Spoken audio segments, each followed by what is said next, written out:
Good morning, my beautiful family. It's High Energy Tuesday. Let's go. What I love about God's creation is there are so many fascinating creatures and animals and beings that exist that we can draw inspiration from. And today I am inspired by the honey badger and how that has impacted my own life. When we look at the honey badger, a lot of times it is underestimated. A lot of times it's undersized for the environment that it's in. But there are special things about the honey badger when it's in a situation that seems that is impossible. It becomes larger than life. Its spirit is larger than anything around it. It shows its strength and ferocity, and it lives fearlessly in its environment. Things that we know about the honey badger is in its environment, it is fearless.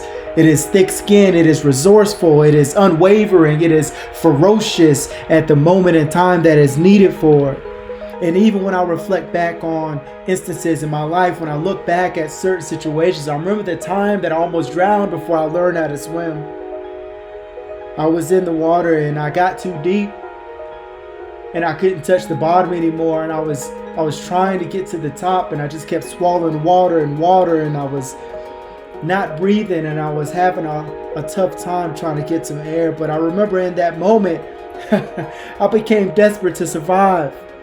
I knew that wasn't my time. I became desperate to survive, and so in that moment I didn't just see darkness, but I saw the light.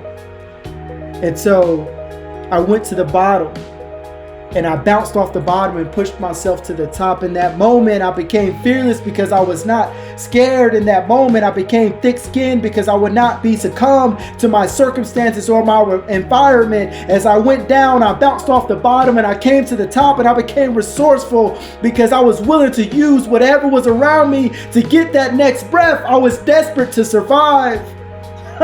I became unwavering because I was unwilling to quit. In that moment, I knew what it meant to live, and I was not willing to give up just yet. And so I became ferocious because in that moment, I was ready to do whatever it took to survive.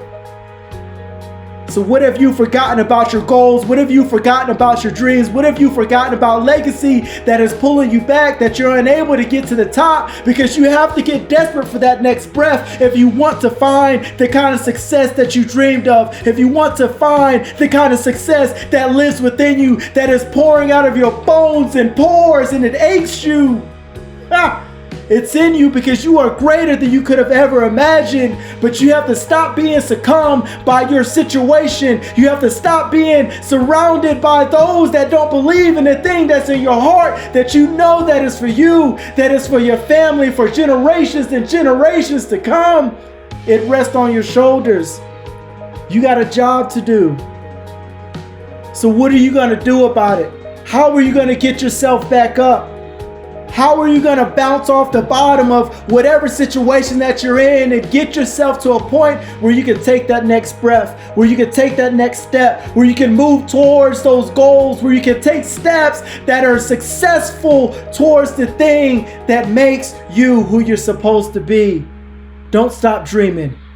Don't give up on who you're supposed to be. Love who you are, appreciate who you are, stand up for who you are, fight for who you are, bring out the inner warrior that you were born with inside, and keep fighting for your goals, keep fighting for your dreams, keep fighting for success, keep fighting for legacy, because purpose is upon you, and someone is depending on you to survive. Someone is depending on you to get out of that body of water and get to the top. Someone is depending on you to get out of that situation you're in. Because they might be holding on to you to get out of the situation they're in. They might be watching you just so they know that they can do exactly what you did. They may be watching you so they can have a little bit of hope, so they can be a little reassured that, you know what, this is not the end, this is not it, that there is more. And you can do it. You can overcome the thing that you think is weighing you down. But first, you have to remember what it feels like to be desperate to survive. Start there, you can go anywhere. It's High Energy Tuesday. I love y'all and I'm out.